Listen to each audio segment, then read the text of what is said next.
اللہم صلی علی سیدنا و مولانا محمد معدن الجود والکرم وآلہ وصحبہ وبارک وسلم۔ تمام تعریفیں اللہ تعالیٰ جل مجدہ الکریم کے لیے، ہر قسم کے درود و سلام نبی محترم شفیع محتشم آقا کل ختم رسول دانائے سبل احمد مجتبیٰ جناب حضرت محمد مصطفیٰ صلی اللہ تعالیٰ علیہ وسلم کی ذات والا صفات کے لیے حمد و صلات کے بعد، عزیز دوستو بزرگو، اللہ تبارک و تعالیٰ نے ایک قانون ارشاد فرمایا ہے۔ وہ قانون یہ ہے کہ امانت اس شخص کے سپرد کرنی چاہیے جو امانت کا اہل ہو۔ جب امانتیں ان لوگوں کے پاس جاتی ہیں جو ان کے اہل نہیں ہوتے، جو ان امانتوں کو سنبھالنے کی قابلیت نہیں رکھتے، پھر معاشرے کے اندر بہت بڑا بگاڑ پیدا ہوتا ہے۔ اتنا بڑا بگاڑ پیدا ہوتا ہے کہ جس کا خمیازہ کئی نسلوں کو بھگتنا پڑتا ہے۔ اہلیت، قابلیت، صلاحیت یہ اور چیز ہے، تقوی، پرہیزگاری، محبت یہ ایک اور چیز ہے۔ ہمارے ہاں اب ڈھیروں چیزیں، لاتعداد چیزیں ایسے لوگوں کے قابو چلی جاتی ہیں جن میں کوئی اہلیت اور قابلیت نہیں ہوتی اس چیز۔ ہماری جدید زبان میں کہا جاتا ہے میرٹ۔ جو لوگ میرٹ پر پورے نہیں اترتے ان تک وہ چیزیں چلی جاتی ہیں۔ اللہ تبارک و تعالیٰ نے ایک نئے انداز میں ہر چیز کو بیان فرمایا ہے اور ہر حکم کا رنگ نرالا ہے قرآن پاک میں۔ تو یہاں بھی اللہ تعالیٰ نے فرمایا ان اللہ یأمرکم ان تؤدوا الامانات الی اہلہا، فرمایا بے شک اللہ تمہیں حکم دیتا ہے کہ امانتیں ان لوگوں کے سپرد کر دو جو ان کے اہل ہیں، جو ان کے اہل ہیں، قابلیت رکھتے ہیں، صلاحیت رکھتے ہیں۔ نبی پاک صلی اللہ تعالی علیہ وسلم نے ارشاد فرمایا ہے کہ اگر کسی آدمی نے کسی ایسے شخص کو کسی جماعت کا سربراہ بنایا اور اسے خبر تھی کہ اس سے زیادہ قابل شخص اس جگہ موجود ہے، کون نہیں سمجھ آ رہی بات کی؟ غور کیجئے گا ذرا بات پر۔ ایسے شخص کو بنایا کہ جس کے مقابلے میں اچھا اور قابل آدمی موجود تھا، محبوب پاک علیہ السلام فرماتے ہیں اس نے مسلمانوں سے بھی خیانت کی، اس نے اللہ سے بھی خیانت کی اور اللہ کے رسول سے بھی خیانت کی صلی اللہ تعالی علیہ وسلم۔ ایسے شخص کو بنا دیا کہ جس سے زیادہ اچھا آدمی وہاں موجود تھا۔ جب نااہل آدمی کے پاس کوئی چیز چلی جاتی ہے جو اس کا اہل نہیں ہوتا، جو میرٹ نہیں ہوتا، ہم بغیر میرٹ کے بہت سارے کام کرتے ہیں۔ او بھائی، کچن میں وہ شخص نہیں جا سکتا جس کا میرٹ نہ ہو، جس کو کھانا پکانے کا طریقہ نہ آتا ہو۔ کچن میں جاتا ہے، بولے نہیں تسی تے کھا لیندے ہو جنہی تے بھی پکی ہو گئے۔ کچن میں وہ شخص نہیں جا سکتا جس کا میرٹ نہیں ہوتا، تو وہ بندہ گدی پہ کیسے چلا جاتا ہے پیر صاحب کی جس کا میرٹ نہیں؟ ممبر پہ کیسے آ جاتا ہے جس کا میرٹ ہی نہیں؟ وہ آپ کی اسمبلی میں کیسے بیٹھ جاتا ہے جس کا میرٹ ہی نہیں؟ آپ اس کو ایوان صدر اور ایوان وزیر اعظم میں کیسے برداشت کرتے ہیں جس کا میرٹ ہی نہیں وہاں بیٹھنے کا، صلاحیت ہی نہیں، قابلیت ہی نہیں؟ بھئی جو آپ دیکھیں نا 550 آدمی بیٹھا ہے بڑے جہاز کے اندر، بڑے جہاز میں، کبھی کسی نے کھڑے ہو کے دعویٰ کیا ہے کہ چلو جی پائلٹ صاحب پیچھے ہو جاؤ تھوڑی دیر کے لیے، میں نے بھی ڈرائیو کرنا ہے؟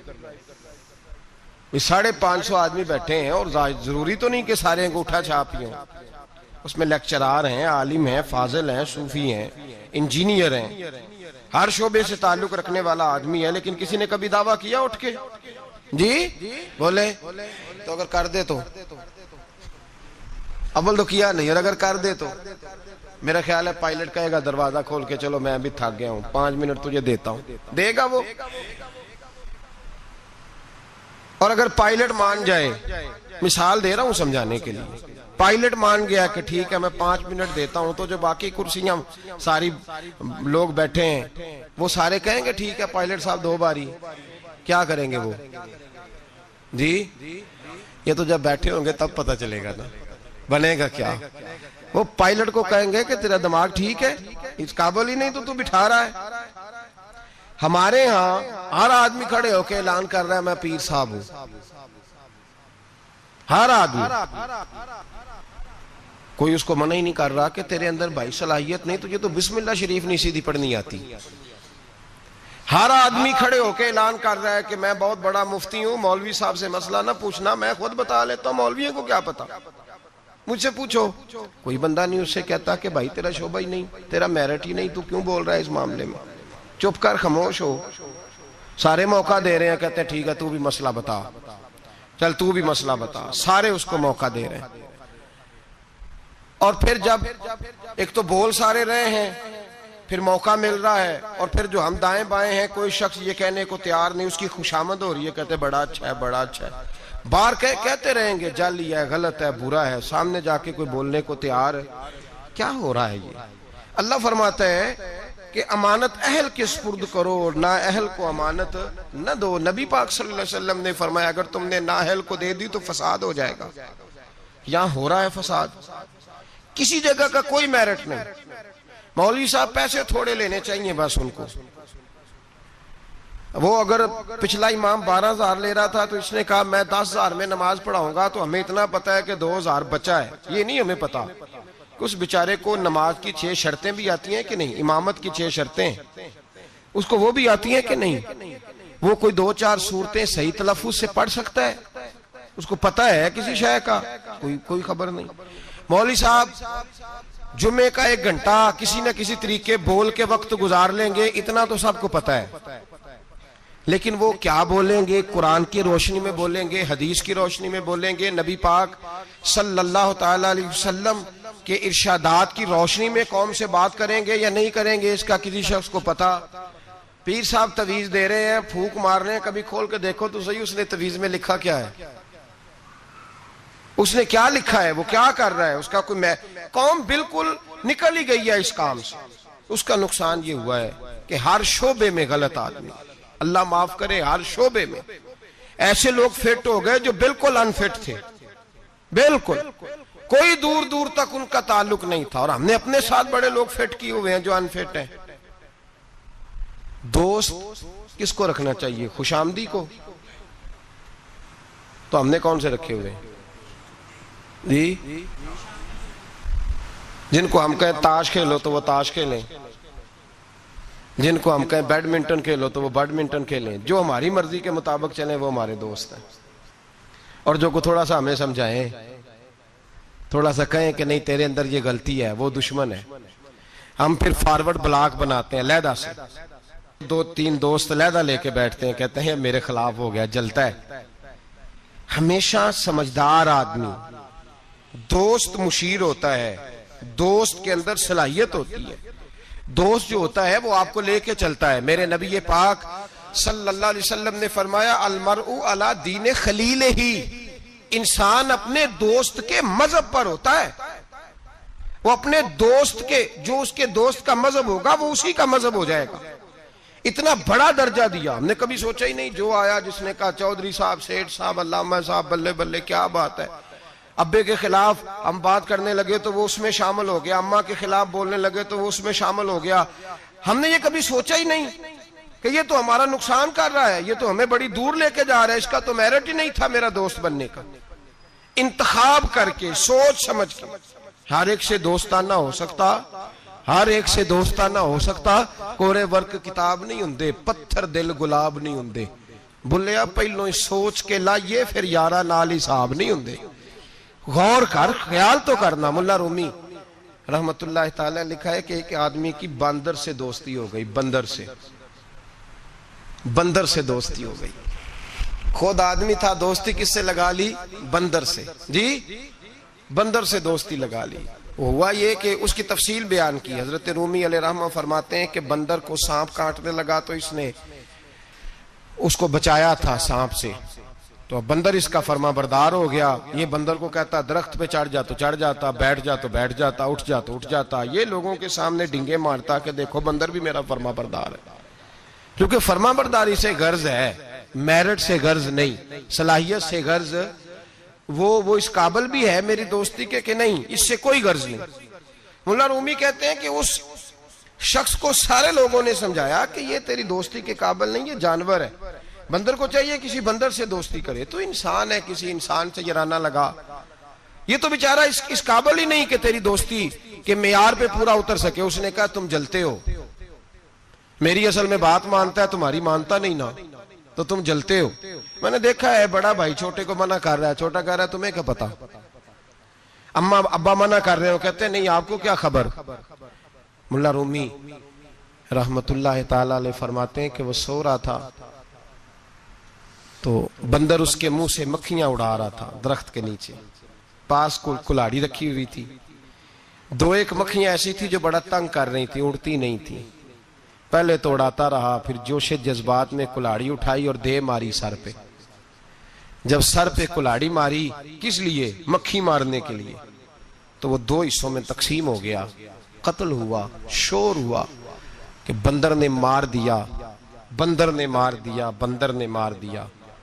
تو ایک درویش گزر رہے تھے، وہ کہنے لگے اسے بندر نے نہیں مارا، اسے اس کی سوچ نے مار ڈالا ہے، اسے اس چیز نے مار ڈالا ہے کہ یہ سمجھا ہی نہیں کہ یہ میرے قابل نہیں۔ لوگ بندروں سے دوستی کر لیتے ہیں لیکن یہ نہیں سمجھتے کہ یہ لے ڈوبیں گے، یہ تباہ کر دیں گے، یہ وہاں تک لے جائیں گے جہاں سے واپسی کا رستہ ہی نہیں۔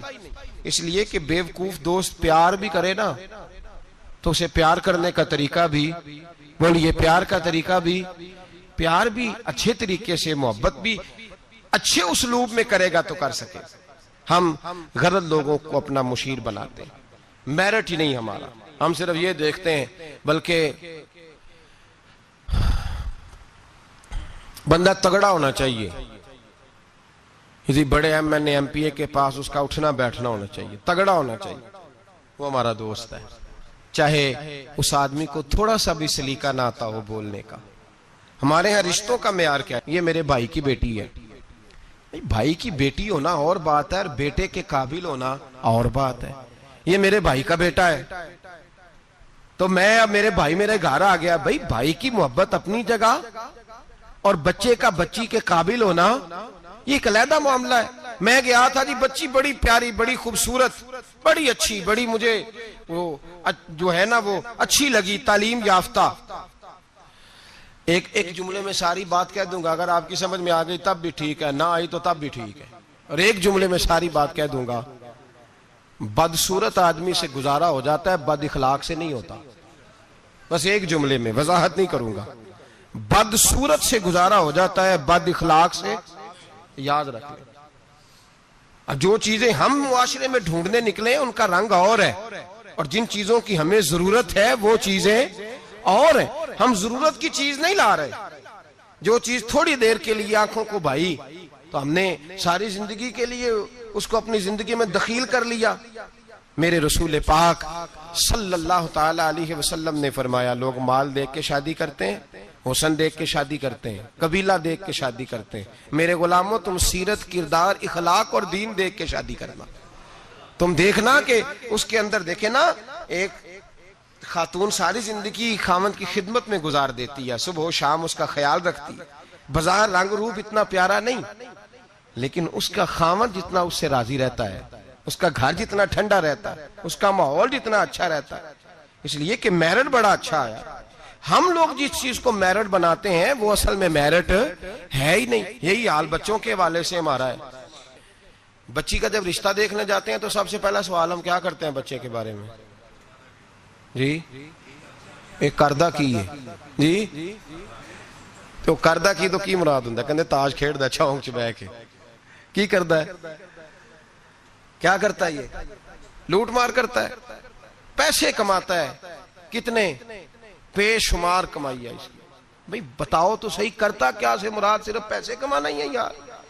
یہ تو لوگ چوری کر کے بھی کما لیتے ہیں، پیسے کمانا تو اتنا بڑا مسئلہ ہی نہیں رہا۔ جتنا بڑا دھوکے باز ہو اتنا بڑا مالدار ہوتا ہے اس زمانے میں۔ کرتا کیا ہے؟ پہلا سوال اس کا ترجمہ کیا ہے ہماری زبان میں کہ پیسے کتنے کماتا ہے؟ بڑی اچھی سیلری ہے جی بچے کی، بچے کا اخلاق بھی پوچھو، اخلاق بھی پوچھو۔ ایک خاتون میرے پاس آئی تعویذ لینے، تو ضد کرنے لگی، گھر والوں سے کہنے لگی نہیں میرے ساتھ کوئی ہے تو نہیں، پر ان سے کہے میری 2 منٹ میری داستان تو سن لے۔ تو میں نے کہا بہن بتاؤ بات کیا ہے، اتنی رونے دھونے کی کیا بات ہے؟ اس نے کہا کہ مال دیکھ کے شادی کر دی میرے ابے نے، مال بڑا ہے، پر میں ایک دن بھی اپنے خاوند سے عزت نہیں کرا سکی، اس لیے کہ وہ شراب کے نشے میں دھوت گھر آتا ہے، ایک دن بھی۔ کہنے لگی مجھے بتائیں نا کہ جس عورت کو اس کا خاوند پانی پیے تو گالی دے کے آواز دے، روٹی کھانی ہو تو گالی سے آواز دے، اور اگر وہ میکے جانے کی بات کرے تو اس کی مری ہوئی ماں کو بھی گالیاں دے، اور اس کے سارے خاندان کو 24 گھنٹے۔ میرے گھر میں مال بڑا ہے، بڑے پیسے ہیں، لمبا چوڑا سرمایہ ہے، پر ایک دن بھی ایسا نہیں آیا کہ جس دن اس نے باوقار طریقے سے مجھے بلایا ہو۔ اور وہ کہتی ہے کہ مجھے کہتا ہے تیرے میکے میں بیٹھنے کو جگہ کوئی نہیں، جتنی دفعہ مجھے لے کے گیا ہے دروازے پہ اتار کے آ جاتا ہے، اور میں ٹیلی فون کرتی ہوں تو دروازے سے بٹھا کے لے جاتا۔ پیسے ہیں، جو میرے ماں باپ نے شاید دیکھی تھی وہ بہرحال سکھ ہے اس بچی کو اپنے گھر میں، آرام ہے۔ جو بندہ جاتا ہے پوچھتا ہے، میں نے کئی دفعہ یہ بات دہرائی، آج پھر دہراتا ہوں، حضرت علی کا تو اپنا مکان ہی کوئی نہیں تھا ظاہری طور پہ، کوئی کاروبار بتائے ان کا مدینے میں وہ کیا بزنس کرتے تھے، کس بنگلے میں رہتے تھے کوئی بتائے؟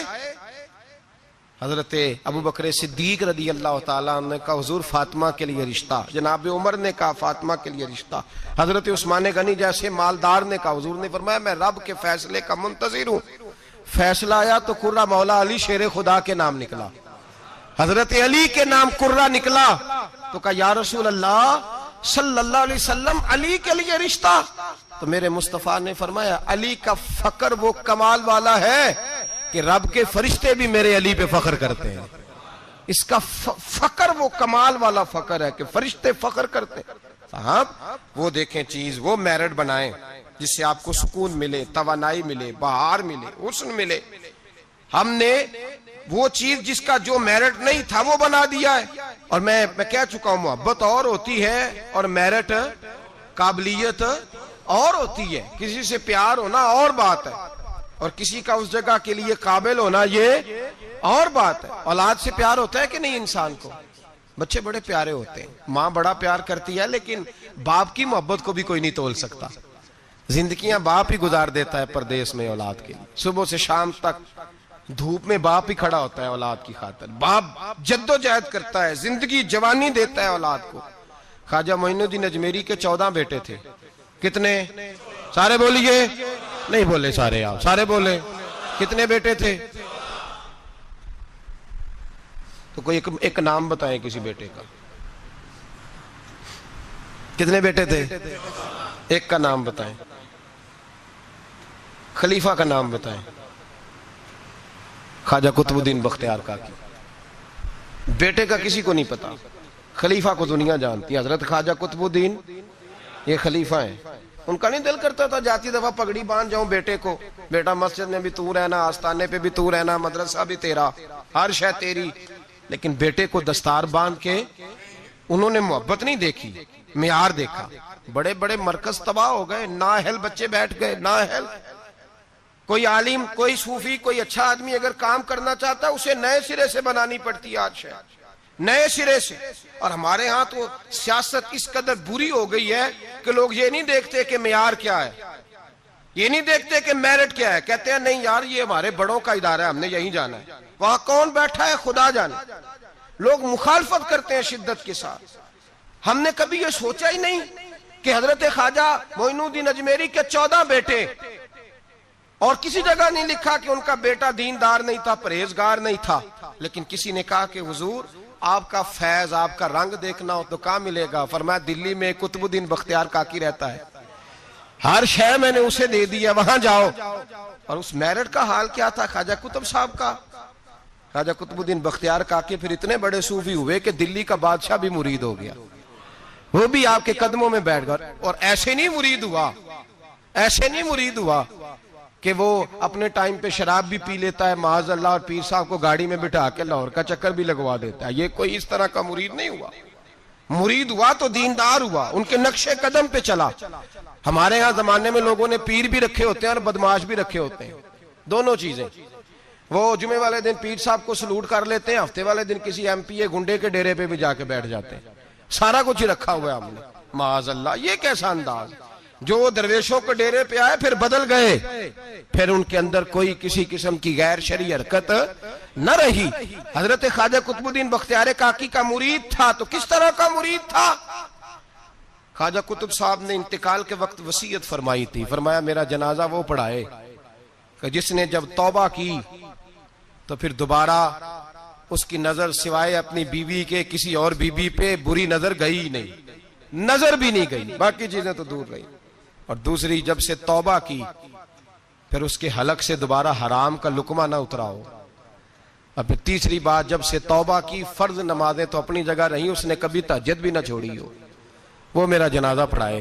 جب خواجہ صاحب یہ اعلان کر رہے تھے نا تو آپ کا ایک مرید تھا، اس کے پاس ایک دنیا دار بیٹھا تھا. کہنے لگا بابے نے بڑا ہی اعلان کر دیا ہے، میرٹ کو بڑا ہی رکھ دیا ہے. چلو ٹھیک ہے، بات ان کی صحیح ہے، درویش ہے، پر اتنا بڑا میرٹ ہی رکھ دیا. تو وہ درویش نے اس دنیا دار کا ہاتھ پکڑ کے جھنجھوڑا. فرمایا چپ کر، میرا پیر جو بات کرتا ہے سوچ سمجھ کے کرتا ہے. اگر انہوں نے یہ بات کیا تو انہوں نے ایسا بندہ کوئی تیار بھی کیا ہوگا انشاءاللہ. اگر کہہ رہے ہیں تو ان کی تیاری بھی انشاءاللہ ان کی تیاری بھی ہوگی، انہوں نے تیار بھی کیا ہوگا، ایسا فرد نکلے گا.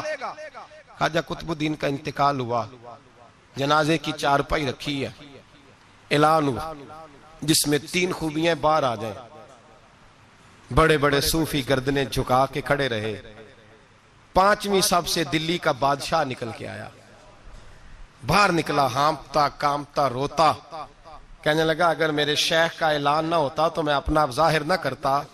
مسلمانوں، جس کا میں جنازہ پڑھانے آیا ہوں اس نے اتنا رنگ میرے اندر بھرا ہے، اتنا رنگ بھرا ہے کہ جب سے توبہ کی ہے پھر غیر محرم کا کبھی دماغ میں خیال بھی نہیں آیا. اور جب سے توبہ کی ہے پھر بادشاہ نے کھجور کی چھال کی ٹوپیاں بنا بنا کے بیچی ہیں، ان ٹوپیوں کی روٹی کھائی ہے، انہی کا کپڑا پہنا ہے. کبھی مال خزانہ کا ایک لقمہ گھر میں داخل نہیں ہونے دیا. اور فرمایا اگر میرے شیخ نے اعلان کیا ہے تو بتا رہا ہوں کہ پہلے دن جب میں قطب الدین کے ہاتھ میں ہاتھ دینے آیا تھا تو تہجد کا وعدہ لیا تھا. 30 سال گزر گئے، جب تہجد کا وقت آتا ہے تو عرش کا مالک مجھے خود ہی بیداری عطا فرما دیتا ہے، اور میں نے چھوڑی نہیں. بھائی میرٹ بنایا ان لوگوں نے اہل لوگوں تک باتیں پہنچائی. حال ہی کوئی نہیں، یا حشر ہی کوئی نہیں، جو جس کے من میں آتا ہے وہ کرتا جاتا ہے. حضرت سیدنا خواجہ قطب الدین بختیار کاکی کی بھی اولاد تھی. لوگوں نے پوچھا حضور آپ کے بعد کدھر جائیں؟ فرمایا پاک پتن میں فرید الدین کو بٹھا دیا ہے میں نے، وہاں بٹھا دیا ہے. یہاں تو نسل در نسل سجادگی چلی آ رہی، ایک کے بعد دوسرا، دوسرے کے بعد تیسرا، تیسرے کے بعد چوتھا، صاحبزادے صاحبزادے، باقی بار کچھ ہے ہی نہیں. کہا میں نے بٹھا دیا ہے فرید الدین مسعود گنج شکر کو. بابا فرید کے بچے بڑے زبردست لوگ ہوئے. حضرت موج دریا ایک بڑے کمال صوفی تھے. لیکن اگر کوئی آ کے بابا فرید صاحب سے پوچھتا کہ حضور آپ کے بعد دیکھنا ہو تو کسے دیکھیں، تو فرمایا دلی میں نظام الدین محبوب الہی بیٹھا رہتا ہے، اس کے پاس جانا. ان لوگوں نے یہ نہیں دیکھا کہ اولاد سے پیار ہے تو اب جو جہاں بیٹھنے کا اہل نہیں اسے بٹھا دیا جائے. حضرت ابو بکر صدیق رضی اللہ تعالیٰ عنہ کے صاحبزادے سارے صحابی ہیں، مجاہد ہیں، نبی پاک کے دین کے غازی ہیں. لیکن حضرت ابو بکر جاتی دفعہ بیٹا نہیں بٹھا کے گئے. کس کو بٹھایا؟ نام لیں، آپ کو ثواب ہوگا. ان کا بھی نام لینا سیکھ جائیں، چلے اللہ خیر کرے گا. اللہ کرے ان کے نام لینے سے نا حضرت عمر کے نام سے تو حرارت پیدا ہوتی ہے روح میں. دوسرا، حضرت ابو بکر کس کو بنا گئے؟ ان کے بیٹے کا پتہ کیا حال ہے؟ حضرت عمر کے بیٹے کو نبی پاک صلی اللہ علیہ وسلم نے فرمایا عمر تیرا بیٹا نیک آدمی ہے، راجل صالح، تیرا بیٹا. اور مفتی تھے جناب عبداللہ ابن عمر. مدینے کے لوگوں نے فتویٰ لینا ہوتا تھا تو عبداللہ ابن عمر سے لیتے تھے. لیکن حضرت عمر جاتی دفعہ بیٹے کو بنا کے بولیے، بیٹے کو بنایا، فرمایا 6 بندے ہیں، کسی کو خلیفہ چن لینا. کن کو چنا گیا؟ حضرت عثمان غنی کی اولاد بھی تھی. بلوانیوں نے حملہ کیا، پورا موقع ملا، انہیں پتا تھا شہید کر دیا جاؤں، ہر شے سامنے تھی. انہیں کہا گیا قائم مقام کا اعلان کریں. فرمایا جو 2 نہیں کر کے گئے تیسرا کیسے کرے؟ مجلس شورا ہی بنائے گی. مولا کائنات شیر خدا علی المرتضیٰ ان کے بعد آئے. امت مسلمہ میں بغیر میرٹ کے اگر آیا تو صرف یزید آیا. وہ بغیر میرٹ کے آیا حضرت سیدنا امیر معاویہ رضی اللہ تعالیٰ عنہ کی نشست پر، اس منبر پر جس منبر پر حضرت جناب ابو بکر صدیق، فاروق اعظم، مولا علی، عثمان غنی بیٹھا کرتے تھے، اس منبر پر جب ایسا شخص بٹھایا گیا جو اہل نہیں تھا، جس کا میرٹ نہیں تھا، جس کا بنتا نہیں تھا آنا، جو اس امانت کا اہل نہیں تھا، جب امت کے اندر انتشار آیا اور وہ شخص بیٹھا جو اہل نہیں تھا، تو پھر نقصان یہ ہوا کہ امام حسین جیسے لوگوں کی گردنیں کاٹ کے نیزے پہ لٹکا دی گئی۔ یہ میرٹ نہ ہونے کا نقصان یہ ہوا کہ رسول اللہ کا خاندان کاٹا گیا۔ پھر حضرت زینب روئیں اس نااہلی کی وجہ سے، پھر میرے مصطفیٰ کا گھرانہ تڑپا، اور حضرت امام زین العابدین نے کربلا کے میدان میں کھڑے ہو کے جو آواز دی تو مدینے تک صحابہ کی چیخیں نکلی، یا رحمت للعالمین ادرکنی زین العابدین۔ پھر اتنا نقصان ہوا امت کا، اتنا جس کا خمیازہ آج تک امت مسلمہ بھگت رہی ہے۔ نااہلوں کو سپورٹ کرنے والی قوم یاد رکھے، اور اپنے گھر کی چار دیواری سے لے کر اعلان حکومت تک ہر نااہل آدمی کو محبت کی بنیاد پر آگے لگانے والے لوگ یاد رکھیں کہ نااہلوں کا خمیازہ بڑا سخت ہوتا ہے، بڑی دور تک بھگتنا پڑتا ہے۔ نااہلی کی حد ہے۔ 14 اگست منائی نا مسلمانوں نے، کیسے؟ آپ یقین کریں، مجھے مجبوراً جانا تھا گجرانوالہ، مجبوری تھی میری، تو میں چلا گیا، ورنہ میں ایسے ایونٹس پہ گھر سے نہیں نکلتا۔ تو گجرانوالہ سے ہمارے شہر تک کا سفر، وہ جو گجرانوالہ کا چھوٹا سا حصہ تھا نا، وہ 1.5-2 گھنٹے لے گیا۔ یہ قوم ہے، یہ ٹریننگ ہے۔ اس کی وجہ پتہ کیا ہے؟ جن نااہلوں کو آپ نے سربراہ بنایا ہوا ہے نا، ان کی ٹریننگ ہی ناچ گانا ہے، ان کی ٹریننگ ہی ہمارے لیے سڑکوں پہ رہنا ہے، شور شرابہ ہے، ریلیاں ہیں، یوں وہ کام قوم کر رہی ہے۔ ابھی تھوڑے 2 مہینے پہلے ترکی کے صدر نے یوم تشکر منایا ہے، پڑھا آپ نے اخباروں میں؟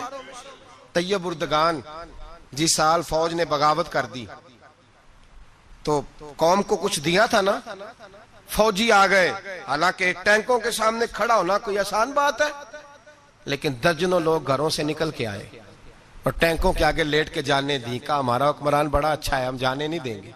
یہ میں آپ کو داستان حضرت عمر بن عبدالعزیز کی نہیں سنا رہا ہوں، اس شخص کی سنا رہا ہوں جو زندہ ہے۔ اور اس شخص نے یوم تشکر منایا تو پتہ کس طرح منایا؟ اس نے کہا صبح سے لے کے دوپہر تک قرآن پڑھا جائے گا، اور عصر سے لے کر مغرب تک ذکر کیا جائے گا، اور فرمایا جب عشاء کی نماز ہو جائے تو میرا سارا ترکی مدینے کی طرف منہ کر کے کہے الصلاۃ والسلام علیکہ یا رسول اللہ، الصلاۃ والسلام علیکہ یا رسول۔ اور یہ والا درود اس نے لکھ کے دیا، لکھ کے۔ پہلے تو میں ان سے پوچھتا ہوں جو کہتے ہیں یہ درود پڑھنا کفر ہے، ترکی تو ہو گیا نا کافر سارا ہی، تو ہو معاذ اللہ نکل گئے، تمہارے فتوے کی زد میں آ گئے، الصلاۃ والسلام علیکہ یا رسول اللہ۔ اس نے کہا یہ یوم تشکر ہے، پوری قوم نے رات کو پڑھا، اور جب اس نے اعلان کیا تو علماء اہل سنت نے فیصلہ کیا تو بھی پڑھے گا تو ہم بھی تیرے ساتھ پڑھیں گے۔ پورے ہندوستان میں پڑھا گیا، پاکستان میں، ہماری اس مسجد میں۔ میں نے منسوخ کی مصروفیت اور رات کو دوستوں سے کہا نا یار ہم بھی مل کے پڑھیں گے الصلاۃ والسلام علیکہ۔ او بھائی یہ آپ کا پڑوسی ملک ہے ترکی، یہ قریب ہے آپ کے، وہ یوم تشکر مناتا ہے تو درود پڑھ کے، اور آپ لوگ اتنے بڑے۔ وہ میں رات بھی مصروف رہا، صبح فجر کے بعد بھی ایک جگہ مجھے جانا تھا، میں آ کے لیٹ گیا، اتنے بڑے باجے بچوں کو خرید کے دیے بڑوں نے، لو یوم آزادی منا لو۔ یہ کون سی یوم آزادی ہے؟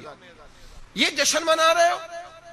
یہ صرف ہم لوگوں نے ان لوگوں کو چنا ہے جنہوں نے ہمیں صرف شغل میلہ اور یہ گانا باجا سکھایا ہے۔ خدا را آپ دیکھیں کہ اہلیت کہاں ہے، قابلیت کہاں ہے، کون ہے جو میرٹ کے مطابق چل سکتا ہے؟ میرے رسول پاک صلی اللہ علیہ وسلم نے نااہل آدمی کو اگر کسی جگہ بٹھائے تو حضور نے تباہی کی بابت ارشاد فرمایا جب امانتیں نااہلوں کے پاس جائیں گی تو تباہیاں ہوں، فسادات ہوں، پھر فصلیں اجڑیں گی، علاقے تباہ ہوں گے۔ اہلیت دیکھیں، قابلیت دیکھیں۔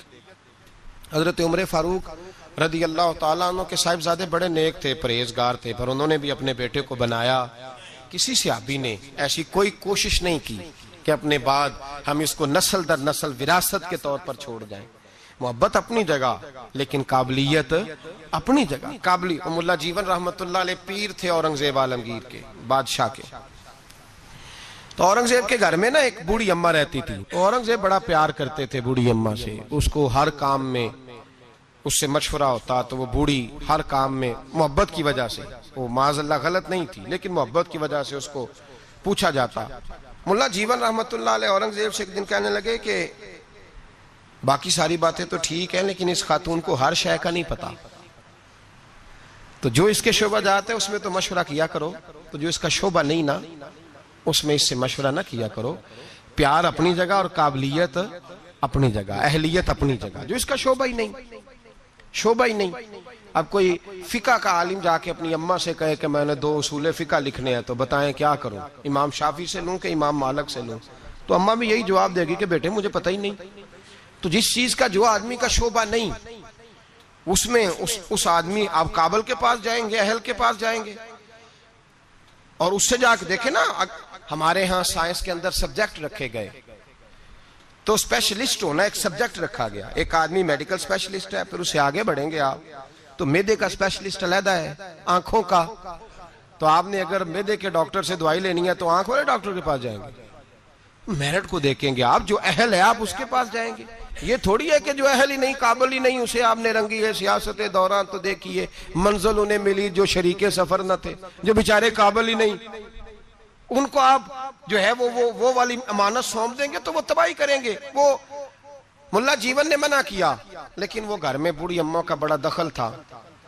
اورنگزیب عالمگیر نے نا گھر کے اندر ایک شوباز رکھا ہوا تھا، باز. وہ اتنا زبردست تھا کہ وہ جا کے بہت ساری خبریں لے آتا تھا، کئی ملکوں کی خبریں لاتا تھا اور لا کے بتاتا تھا کہ فلان جگہ بغاوت ہو رہی ہے، فلان جگہ سازش ہو رہی ہے، بتایا کرتا تھا. پھر اس میں یہ خوبی تھی کہ جب جنگ ہوتی تو وہ ساتھ ساتھ اڑتا اور آ کے فوج کو بتلاتا کہ یہاں جو ہے وہ کمزوری ہے مسلمانوں کی فوج میں تو یہاں فوجی بھیجے جائیں. اور اگر کئی دفعہ ضرورت پڑتی تو چونکہ اس کے ناخن بڑے تگڑے ہوتے تھے، اگر کوئی فوجی کفر کا زیادہ تیز ہوتا تو وہ خود حملہ کر دیتا. اتنا کام آتا تھا.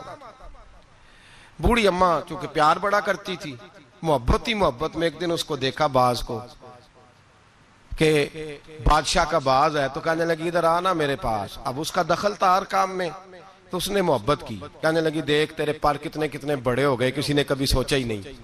اس نے کینچی پکڑی اور اس کے پڑ کاٹ ڈالے. پھر اس نے کہا تیرے ناخن دیکھ کتنے بڑے ہیں، کسی نے کبھی سوچا ہی نہیں. اس نے محبت ہی محبت میں اس کے ناخن بھی کاٹ دیے. تھوڑے ہی دنوں کے بعد خبر آئی کہ فلان جگہ ہندو مرہٹوں نے سازش شروع کی ہے تو بادشاہ نے کہا بلاؤ اس کو جائے. جب اس کے سامنے کھڑا کیا گیا تو بادشاہ کی چیخ ہی نکل گئی، ہائے میرا وفادار، ہوا کیا؟ تو ملا جیون کہنے لگے کچھ بھی نہیں ہوا، تم نے نااہل سے محبت کی تو اس کی تمہیں سزا ملی ہے. تمہیں سزا ملی ہے. تمہیں کہا تھا کہ اس کو شعبہ بانٹ کے دو، اس کو ضرور رکھو ہر چیز میں، لیکن اس کو بتایا جاتا، سمجھایا جاتا. اگر اماں باہر جاتی تو اسے پتا ہوتا کہ اس کے جو ناخن ہیں یہ جنگ کے کام آتے ہیں، اس کے جو پر ہیں یہ اڑنے کے کام آتے ہیں. بادشاہ تڑپ کے رویا لیکن اب کوئی حل ہو سکتا. اب بات آگے نکل گئی. جب آپ میرٹ کے خلاف چلیں گے، آپ ایسی جگہ پہ جائیں گے، ایسی جگہ جہاں جو آدمی اس کا اہل ہی نہیں تو وہ تباہی کرے گا. جہاں چڑیاں بیٹھنی چاہیے، اقبال نے کہا کہ زاغوں کے تصرف میں عقابوں کے نشیمن، آئی ہے وراثت میں پیر کی گدی ان کو، زاغوں کے تصرف میں عقابوں کے نشیمن. اقبال کہنے لگا کہ اپنے پیر صاحب کی گدی پہ یہ بیٹھ گیا ہے، پر مصیبت یہ ہے کہ جہاں کبوتر بیٹھنا چاہیے تھا وہاں باز بیٹھ گیا ہے، جہاں بلبل بولنی چاہیے تھی وہاں شیر کو بٹھا دیا ہے تو وہ کاٹے گا، وہ تباہی کرے گا، وہ تو اپنی درندگی کا مظاہرہ کرے گا. تو یاد رکھیں نااہل آدمی جہاں بھی آئے گا، جس جگہ بھی آئے گا، وہ مجبور ہوگا اپنی بری عادت سے، وہ باز نہیں آ سکے. اس کے اندر وہ تقویٰ، پرہیزگاری، وہ خصوصیت، وہ صلاحیت جب موجود ہی نہیں تو وہ کیا کرے گا. میرے نبی پاک علیہ الصلوۃ والسلام کے بڑے جلیل القدر صحابی تھے حضرت سعد بن ابی وقاص. ان کو کہا حضرت عثمان نے کہ آپ ایک صوبے کے گورنر بن جائیں. تو انہوں نے آگے بڑھ کے نہیں کہا بسم اللہ گورنر ہی، حالانکہ بڑی خدمات تھی ان کی، وہ لینا چاہتے تو لے سکتے تھے. حضرت سعد بن ابی وقاص فرمانے لگے میں تلوار کا آدمی ہوں، میدان کا آدمی ہوں، میں گورنر ہی نہیں چلا سکتا، میں اس کا اہل نہیں۔ آپ اس طرح کریں، اس کو بنائیں جو سیاست کے امور، لوگوں کی دیکھ بھال، جو چیزیں جو ہیں وہ کر سکتا ہے اس کے سپرد کرے، میں اس کا اہل، میں فوجی ہوں۔ فوجیوں کا کام حکومتیں کرنا نہیں ہوتا، فوجیوں کا کام حفاظتیں کرنا ہوتا ہے۔ حکومتیں کرنا فوجیوں کا کام۔ تسی بولو تو انو کچھ نہیں ہونے لگا، ویڈیو میری بھی بن دیجئے، میری بھی بن دیجئے۔ فوجی کا کام حکومت کرنا، میں ذمہ داری سے بات کر رہا ہوں۔ آئین پاکستان میں نے منگا کے رکھا ہوا ہے، میرے پاس ہے سارا پڑا ہوا۔ فوجی کا کام حکومت کرنا ہے ہی نہیں، اس کا کام کیا ہے؟ حفاظت کرنا۔ جو اس کی ڈیوٹی ہے وہ کرے گا، جو اس کی ڈیوٹی نہیں وہ کرنے کی اسے اجازت۔ نقصان ہی تب ہوتا ہے جب وہ آدمی آ کے بیٹھ جاتا ہے جسے پتہ ہی نہیں یہ کام کیسے کرنا ہے، جو اس کا شعبہ ہی نہیں، معیار ہی نہیں، تو پھر تباہی ہوتی ہے۔ حضرت سعد بن ابی وقاص فرمانے لگے میں فوجی ہوں، مجھے تو آپ میدان کی۔ حضرت خالد بن ولید بہت بڑے فوجی تھے، نہ جرنیل تھے، تلوار ہے اللہ تعالیٰ کی، لیکن کسی صوبے کے کبھی گورنر نہیں بنے، اس لیے کہ جو ان کا شعبہ نہیں تھا وہاں انہیں لگایا۔ حضرت سلمان فارسی رضی اللہ تعالیٰ عنہ سرداروں کے بیٹے، گھر کے اندر ساری چیزیں دیکھیں، بڑا کچھ غور کیا، ہر چیز کو سمجھتے تھے۔ جناب عمر نے انہیں گورنر بنایا۔ حضرت ابو ہریرہ میں بڑی زبردست صلاحیت تھی، حافظہ بڑا مضبوط تھا، محنت کے بڑے قائل تھے، اپنے اندر جد و جہد رکھتے تھے، شوق تھا، ان کو گورنر بنایا گیا۔ جو آدمی جس چیز کا اہل تھا، اور ایک تاریخ کا ایسا حوالہ دوں گا، ایسا حوالہ دوں گا شاید اس موضوع پر یہ آخری بات ہو۔ حضرت سیدنا ابو ذر غفاری رضی اللہ تعالی، جاگ کے سنیے، جاگ کے، اور اس پہلو پہ غور کیجئے گا ذرا۔ حضرت سیدنا ابو ذر غفاری، حضور نے فرمایا یہ میری امت کا زاہد ہے، یہ زاہد آدمی، اس کا دنیا داری سے کوئی تعلق نہیں، یہ چھوڑ بیٹھا ہے۔ حضرت ابو ذر غفاری آئے اور حضور کے سامنے کھڑے ہوئے اور بہت سارے صوبوں کی حالت زار بیان کرنے لگے۔ یا رسول اللہ صلی اللہ علیہ وسلم، اس صوبے کی بھی بڑی خستہ حالت ہے، اس صوبے کی بھی، اس صوبے کی حالت زار بیان کر کے کہنے لگے حضور مجھے گورنر بنائیں، میں حالات صحیح کر دوں گا۔ حضور نے فرمایا ابو ذر تو نیک آدمی ہے، تیرے اندر بڑی خوبی ہے، پر گورنری بہت بڑی امانت ہے اور تو کمزور ہے، تو گورنری کی اہلیت نہیں رکھتا، تو گورنری کی قابلیت نہیں رکھتا، وہ تیرے والا شعبہ نہیں۔ اور یہاں حضرت ابو ذر غفاری نے ضد نہیں کی، کہنے لگے خدایا تیرا شکر ہے تو نے ہمیں ایسا محبوب عطا فرمایا ہے صلی اللہ تعالی علیہ۔ فرمایا یہ خوبی تیرے اندر، تو گورنری نہیں کر سکتا، یہ تیرے والا کام نہیں۔ تو بھائی یاد رکھیں، امانت جب نااہل کے پاس جائے گی، جب اس آدمی کے پاس جائے گی جو اس کا اہل ہی نہیں۔ ہمارے اسکولوں میں ڈھیروں ٹیچر ایسے بھرتی ہیں جن کو پڑھانا نہیں آتا، ڈھیروں ٹیچر ہیں۔ اب اتنی امانت ہم کہاں سے لے کے آئیں کہ وہ خود ریزائن کر دیں کہ میں پڑھانے کے قابل نہیں، میرا شعبہ نہیں۔ درجنوں لوگ ہیں، ڈگری اور ہوتی ہے، علم اور ہوتا ہے، ایم اے پاس ہونا اور بات ہے، پڑھانے کی قابلیت ہونا اور بات۔ اب لوگ قابل نہیں لیکن لگے ہوئے ہیں، اہلیت نہیں لیکن لگے ہوئے ہیں، شوق ہی نہیں، جذبہ ہی نہیں، کام کر ہی نہیں سکتے لیکن اس کام پہ لوگ لگے ہوئے ہیں۔ یہی حال باقی سارے محکموں کا بھی ہے۔ ہمارے ملک کے اندر صوبہ پنجاب کا ایک ایسا وزیر تعلیم بھی رہا ہے جو دستخط کرنے نہیں جانتا تھا۔ کس شعبے کا وزیر تھا وہ؟ بولیے۔ اسی لیے تعلیم کا بڑا اچھا حال ہے، وہ اپنے دستخط کرنے انگوٹھا لگایا کرتا تھا۔ اور وزارت کون سی تھی؟ بولیے۔ تو اس کا مطلب ہے اس نے تعلیم بڑی عام کر دی ہوگی، بڑی عام اس نے کر دی ہوگی، اس کو پتہ ہی نہیں، بیچارے کو پتہ ہی نہیں۔ ہمارے ہاں کیا ہوتا ہے، جس آدمی کو جو عہدہ ملتا ہے وہ بھانجے، بھتیجے، خالہ کے بیٹے، ماموں کے بیٹے وہ لے آتا ہے سارے، اب وہ وہاں ایڈجسٹ کرتا ہے، سیٹ کرتا ہے جگہ جگہ۔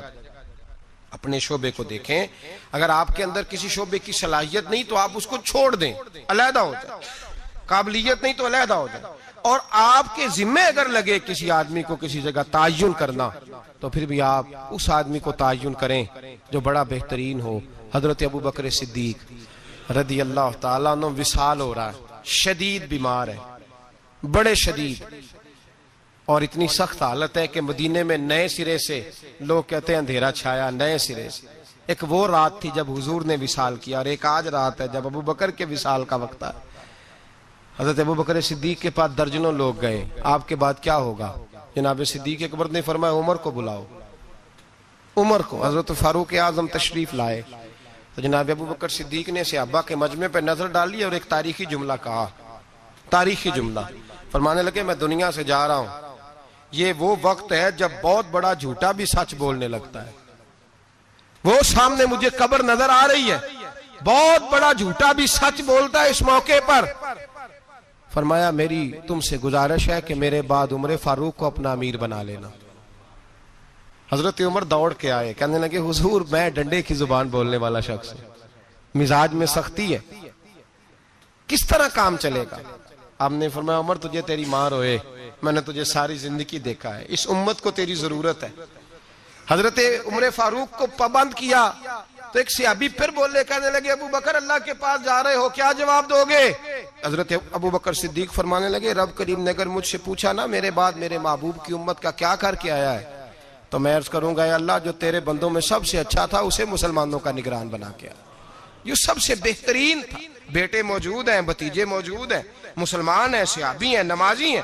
فرمایا جو سب سے اچھا ہے تقوی کے لحاظ سے، پرہیزگاری کے لحاظ سے میرٹ بنائیں، کبھی زیادتی نہ کریں، کبھی زیادتی نہ کریں، کبھی ظلم نہ کریں. ایک بات سنانے لگا ہوں آپ کو، بڑی اہم بات. حضرت امام محمد بن حسن شیبانی رحمۃ اللہ علیہ بیٹے کا رشتہ لے کے گئے، اور ایسے گھر میں رشتہ طے ہونے لگا جس گھر کی بہت بڑی بات تھی، بہت بڑی بات مکمل ہو گئی بات چیت. یہاں تو ہمارا حال یہ ہے کہ لوگ اسی کالونی میں کرائے کا مکان خریدتے ہیں رشتہ کرنے کے لیے، ادھار 3-4 گاڑیاں پکڑ کے کھڑی کرتے ہیں. میرے پاس طلاق کے کیس آتے ہیں تو پھر مجھے سننے کا موقع ملتا ہے یہ باتیں. کرائے کا مکان لیا، 3-4 گاڑیاں، 2-4 گن مین، اتنی دیر جتنی دیر بچی کا رشتہ. جب شادی ہو گئی تو پھر گاؤں چلے گئے، گاڑیاں واپس ہو گئی. اب جو رشتہ گاڑی کی بنیاد پہ ہوا تھا وہ کتنی دیر قائم رہ سکتا ہے؟ ختم ہو گیا. جتنی دیر گاڑی تھی قائم تھا، جتنی دیر مکان تھا قائم تھا، وہ ختم ہو گیا. رشتے جو ہوتے ہیں وہ اعتبار پہ قائم ہوتے ہیں. تو امام محمد بن حسن بیٹے کا رشتہ کرنا چاہتے تھے تو ایک گھر کے اندر رشتہ کیا بچے کا. بڑے نیک لوگ تھے، پرہیزگار تھے، رشتہ طے ہو گیا. ایک شام امام محمد بن حسن شیبانی ان کے گھر گئے تو فرمانے لگے تمہاری بیٹی کو کتنے رشتے ملتے تھے؟ انہوں نے کہا حضرت سارا بغداد جتنے معززین نیک لوگ تھے سب رشتہ دیتے تھے، لیکن جب آپ کے گھر کا پتہ چلا تو آپ کی بزرگی، آپ کی محبت، آپ کا پیار، آپ کا وقار، دبدبا، ہم نے سوچا کہ اگر امام صاحب کے گھر میں بیٹی چلی جائے تو کیا بات ہے. آپ فرمانے لگے تم اپنی بیٹی کی شادی کہیں اور کر لو. کہ حضور کیوں؟ فرمانے لگے تم نے مجھے دیکھ کے رشتہ دیا ہے، بیٹا دیکھ کے نہیں دیا. تو میں تو بوڑھا آدمی ہوں، کسی وقت بھی دنیا سے چلا جاؤں گا، اس نے تو بچی نے تو وہاں وقت گزارنا ہے. کہ حضور ہمیں قبول ہے. فرمایا نہیں، میرے بیٹے میں خامی ہے، تم اس کا رشتہ کہیں اور کر لو. کا وجہ؟ فرمایا تم کر لو، تمہیں کہا نا. کہ حضرت بتائیے تو صحیح. فرمایا میرے بیٹے میں خامی یہ ہے اسے نیند بڑی آتی ہے تو عشاء سے پہلے سو جاتا ہے، وہ نماز نہیں پڑھتا، سو جاتا ہے، 4 پڑھتا ہے، عشاء رہ جاتی ہے. تو کہ حضور کوئی بات نہیں، پھر بھی ہم تیار ہیں. تو امام محمد بن حسن کہنے لگے پھر میرا تمہیں مشورہ ہے کہ جو آدمی عشاء کی نماز نہ پڑھے اس سے بیٹی نہیں بیانی چاہیے. کہ حضور کیوں؟ فرمانے لگے جو رب کے فرض کی حفاظت نہیں کر سکتا تمہاری بیٹی کی حفاظت کیسے کرے گا؟ اللہ کے فرض کی حفاظت نہیں کر سکتا، وہ نماز نہیں پڑھتا، سو جاتا ہے، تو بیٹی کو تکلیف ہوگی تو کیسے محافظ بنے گا؟ لہذا وہاں رشتہ نہ کرنا میرے بیٹے کے ساتھ. حضرت رشتہ توڑ کے گھر آئے تو بیوی کہنے لگی حضور آپ نے کیا کیا؟ پورے بغداد میں شور ہو گیا ہے کہ باپ بیٹے کے مخالف ہو گیا ہے، باپ بیٹے کی جڑوں میں بیٹھ گیا ہے، باپ نے اپنے بیٹے کا اتنا معزز گھرانے میں رشتہ ہوتا توڑ دیا ہے. سارا بغداد کہہ رہا ہے کہ وجہ کیا ہے؟ باپ بیٹے کے مخالف بیان دے رہا ہے، بات کیا ہے؟ تو حضرت محمد بن حسن فرمانے لگے میں دنیا کے سامنے رسوا ہوا مجھے پرواہ نہیں، میں اللہ رسول کے سامنے سرخرو ہو گیا. وہ بیٹی جو تہجد گزار ہے، عبادت گزار ہے، جو نیک ہے، میں اس بیٹی کو اس کے ساتھ بیاہ دیتا جو عشاء کی نماز بھی نہیں پڑھتا. فرمایا مجھے پتا ہے کہ اس گھرانے میں رشتہ کرنا بہت بڑے اعزاز کی بات ہے، لیکن میں وہ امانت نااہل کے سپرد نہیں کر سکتا، میں نے منع کر دیا. اور میرے بھائی جھوٹ بولتے ہیں لوگ اپنے بیٹے کی خاطر، جھوٹ بولتے ہیں اور پھر پتہ کیا کہتے ہیں؟ پہلے جھوٹ بولتے ہیں، ناراض ہونا ہو تو ضرور ہوئیے گا، پہلے جھوٹ بولتے ہیں، بڑا بااخلاق ہے، بولتا ہی نہیں، پھر کہتے ہیں تمہارا میاں بیوی کا معاملہ ہے۔ تو رشتہ طے کرتے وقت بھی میاں بیوی کو کہنا تھا آپس میں طے کر لیتے، نکل گئے آرام سے۔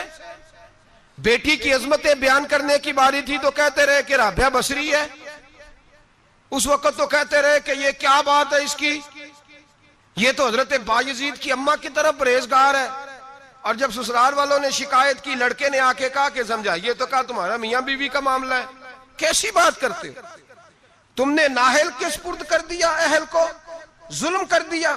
میں نے وہ بیٹیاں دیکھی ہیں جنہوں نے رو کے وقت گزار دیا، اور وہ بیٹے دیکھے ہیں جو باپ کی ضد کی بھینٹ چڑھ گئے، جو ماں نے دوپٹہ رکھ دیا پیروں پہ، تو نے میری مرضی سے نہ کیا تو مر جاؤں گی، اور اماں پھر پردے میں چلی گئی اور تباہ کر دیا اس بچے کو۔ ہم یہ سوچتے ہی نہیں کہ میرٹ نہیں، اہلیت نہیں، قابلیت نہیں، اور یہ ظلم جو ہم گھر میں شروع کرتے ہیں، یہی ظلم ہم نے اینڈ سیاست تک کیا۔ پھر یہ دیکھا کہ محلے کا چودھری میرے گھر آ گیا، یہ دیکھا ہی نہیں کہ قوم کے لٹیرے کو سربراہ بنانے لگا ہے۔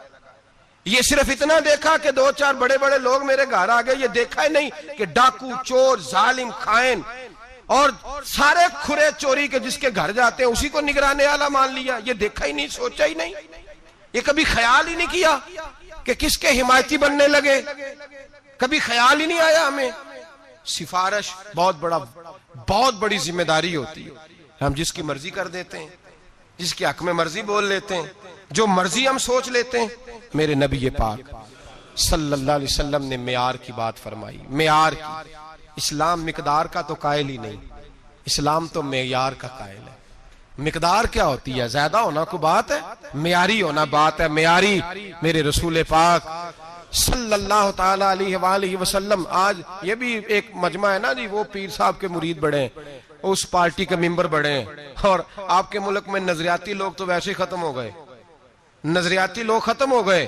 اب تو جس پارٹی میں رش زیادہ ہوتا ہے سارے ایم پی ایم میں نے ادھر ہی چلے جاتے ہیں۔ یہ نظریاتی نہیں ہوتے، یہ رش کے لوگ ہوتے ہیں۔ یہ کل رش کا ہی ہو، ملا رومی رحمت اللہ تعالیٰ علیہ آپ فرماتے ہیں ایک درویش گزر رہے تھے، تو وہ کھانا کھا رہے تھے، منہ میں لقمہ تھا، تو بوٹی کھا کے باقی ہڈی پھینکی تو کتا ان کے پیچھے لگ گیا۔ بڑا پیارا، بڑا خوبصورت تھا، بڑا معیاری تھا، تو حضرت نے روڑا مار کے پیچھے بھگا دیا۔ آپ کے ساتھ خادم تک کہنے لگے حضور اتنا پیارا کتا ہے اور آپ کے پیچھے لگا تھا، تو آپ کے بچے خوش ہوتے، گھر جاتا تو مجھے بڑا پیارا لگا ہے۔ آپ فرمانے لگے مفت میں پیچھے لگتا تو وفادار تھا، یہ تو ہڈی دیکھ کے پیچھے لگا ہے، مجھ سے کوئی اچھی ہڈی ڈالے گا تو اس کے پیچھے لگ جائے گا، تو مجھے وفادار کی ضرورت ہے، ہڈی والے کی ضرورت نہیں ہے۔ پر میں کسی اور کے پیچھے لگ جائے گا، کیا ضرورت پڑی ہے اس کو پیچھے لگانے۔ یہاں نظریاتی لوگ تو ختم ہو گئے، وہاں رش زیادہ ہے، اور اب ایک اور لوگ سوال پوچھتے، کہتے وہ اتنے بندے جا رہے ہیں سارے غلط ہیں، فلانی جماعت میں اتنے بندے زیادہ لوگ ادھر ہیں تو سارے غلط ہیں۔ بھائی کافر آج بھی زیادہ ہے دنیا میں، کفر آج بھی زیادہ ہے۔ اگر تعداد پہ جاؤ گے تو کیا پھر اکثریت کو صداقت کی دلیل قرار دے دو گے؟ میں نے ایک دفعہ حاجی صادق صاحب رحمۃ اللہ علیہ سے کہا، میں نے کہا حضور ہمارے پاس تو تھوڑے تھوڑے لوگ ہیں، تو باقی اتنے لمبے چوڑے آستانے اور یہ وہ، تو آپ کی آواز کون سنے گا؟ تو وہ لوگ مرعوب نہیں ہوا کرتے تھے، ان پہ روب نہیں چڑھا کرتا تھا، وہ روب ڈالا کرتے تھے، روب لینے کے قائل نہیں تھے۔ کہنے لگے چھل بے لیا، بندے 313 ہی بڑے نے پر انہیں جان آتے رکھی ہونی چاہیے، 313 ہی بتھیرے نے پر جان ہاتھ پہ ہتھیلی پہ جان رکھی بھی ہو، 313 ہی کافی ہیں۔ زیادہ لوگوں کی ضرورت سچے ہونے چاہیے، کھرے ہونے چاہیے۔ جب آیا نا ابو جہل کا جاسوس بدر کی رات، دیکھ کے گیا کہ 313 ان میں بھی بچے، بوڑھے، کمزور، تو ابو جہل سے جا کے کہنے لگا 313 ہیں، ان میں بھی کچھ بچے ہیں، بوڑھے ہیں، کمزور ہیں۔ تو ابو جہل بڑا کھلکھلا کے ہنسا، کہنے لگا جنگ کرنے کی ضرورت نہیں، ان کو سب کو صبح باندھو گھوڑوں کی پشتوں پہ، اونٹوں کی پشتوں پہ، تو ان کو مکے لے چلتے ہیں، وہاں جا کے ان کے ساتھ کریں گے کیا کرنا ہے، نہ ان کے پاس اسلحہ ہے، نہ گھوڑے ہیں، نہ تلواریں، نہ زر ہیں۔ تو وہ جاسوس کہنے لگا ٹھہر جا، پوری بات تو سن لے، تو نے ابھی فیصلہ کر دیا مقدمے کا، ان کا میرٹ تو سن، اہلیت تو سن، قابلیت تو سن، وہ جہاد کرنے آئے تو ان کی قابلیت بھی تو دیکھ۔ یہاں کبھی صدام حسین کا جرنیل بک جاتا ہے، کبھی افغانستان کے 2-4 لوگ بک جاتے ہیں، کبھی کسی ملک کے بکتے ہیں، یہ اندر سے بکتے ہیں تو کافر کو موقع ملتا ہے۔ یہ اندر سے نہ بکیں تو مسلمان کے تو نام میں ہی بڑی قوت ہے. اس کے تو خالی نام کے اندر اللہ نے بڑا جاہ و جلال رکھا ہے. وہ جاسوس ابھی کافر ہے. ابو جہل سے کہنے لگا پوری بات سن لے, ہے وہ 313, پر ان میں سے واپس جانے کا ارادہ کسی کا بھی نہیں. وہ کفن باندھ کے آئے ہیں, وہ کفن باندھ کے آئے ہیں, واپس جانے نہیں آئے. تو لایا ہے شراب کے نشے میں دھت کر کے, تو کہتا تھا ساری رات اون سیبا کر کے کھلاؤں گا, لیکن وہ سارے جان ہتھیلی پہ رکھ کے آئے. میرے بھائی معیار بنائیں زندگی میں, اپنا معیار بنائیں. اپنا معیار زمانے سے جدا رکھتے ہیں ہم تو, محبوب بھی محبوب خدا رکھتے ہیں. بے معیار زندگی نہ گزارے, جہاں دل کیا بیٹھ گئے, جس کے دسترخوان پہ جی کیا وہیں رک گئے, جس کے ساتھ دل کیا فوٹو لگوا لی. ایسا نہ کریں, معیاری زندگی گزاریں, معیاری لوگ بنیں, اپنا معیار بنائیں. ایسا نہ ہو کہ بندہ جو بھی آئے وہ کہے. نظریات بنائیں, افکار بنائیں, اصول بنائیں. اصولوں کی روشنی میں اپنے شب و روز ترتیب دیں. اپنی زندگی کبھی بھی بے اصولی, بے ڈھبی, بے ترتیب نہ گزاریں. بااصول زندگی گزاریں. بااصول لوگ زندگی میں کچھ کر جاتے ہیں. بااصول لوگوں کا نام ہوتا ہے. میں پھر بات دہراتا ہوں, بااصول لوگوں کا. وہ حضرت سری سکتی رحمت اللہ علیہ درخت کے نیچے لیٹے تھے. درخت آپ سے باتیں کرنے لگا, کہنے لگا حضرت سری سکتی سے, کہنے لگا میری طرح کا ہو جا, خود دھوپ میں جلتا ہوں, لوگوں کو میں چھاؤں دیتا ہوں, سایہ دیتا ہوں, اور لوگ مجھے پتھر مارتے ہیں, میں انہیں پھل دیتا ہوں.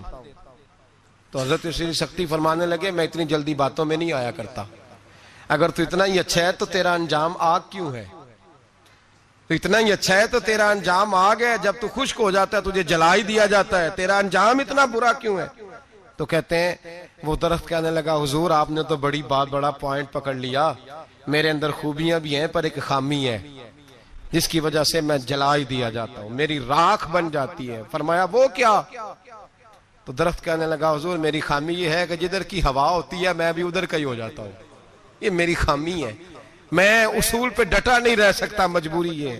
اگر میں ڈٹ جاؤں نا پہاڑ کی طرح تو پھر کبھی بھی جلایا. پہاڑ ڈٹا ہوتا ہے نا تو جو اس سے ٹکراتا ہے اس کا سر پھوٹتا ہے. پہاڑ کو ڈٹا جو ہوا, ان الذین قالوا ربنا اللہ ثم استقاموا تتنزل علیہم الملائکہ, جو ڈٹ جاتے ہیں ان کی مدد کو اللہ فرشتے نازل کرتا ہے. معیار بنائیں زندگی میں, ایسے ہی غیر معیاری زندگی نہ گزاریں. کوئی یہ نہ کہے کہ یہ تو ایسی قوم ہے جو جدھر سارے دوڑتے ہیں یہ بھی ادھر چل نکلتے ہیں. ہوا چاہے جس طرح کی بھی ہو, اقبال نے کہا تھا ہوا گو تند و تیز ہے لیکن چراغ اپنا جلا رہا ہے. وہ مرد درویش حق نے جس کو عطا کیے ہیں انداز خسروانہ. فرمایا جس کو اللہ نے انداز دیے ہے وہ اپنا چراغ جلاتا ہے, اپنا جینا جیتا ہے. کبھی نااہل بنے, نہ کبھی خلاف میرٹ کسی شخص کی سپورٹ کریں. ہر جگہ وہ اپنے بچے کے رشتے سے لے کر قومی مسائل تک اہلیت کو ضرور پیش نظر رکھیں. جو چیز جہاں کی ہو, بھائی دیکھیں نا, دیکھیں ایک چابی بناتا ہے تالا بنانے والا, لیکن اگر وہ چابی اس کے قابل نہیں تو اس سے تالا کھول سکتا. ایسی چابی تو نہ بنے جو ہر تالے کو لگ جائے. اس کو تو کہتے ہیں اس کو اتار دو, یہ فری ہو گیا ہے, کام ختم ہو گیا. معیار بنائیں زندگی میں, معیاری زندگی گزاریں. اللہ سمجھنے کی توفیق عطا فرمائے. ٹکڑے ٹکڑے دل کردائیں, غم کی بستی دل کی صدائیں. خود کو دیکھوں تو دکھتا ہے, میری آنکھیں تیری نگاہیں زمین نہیں ہے, زمان نہیں ہے. میرا تو یہ بھی جہاں نہیں ہے, زمین نہیں ہے, زمان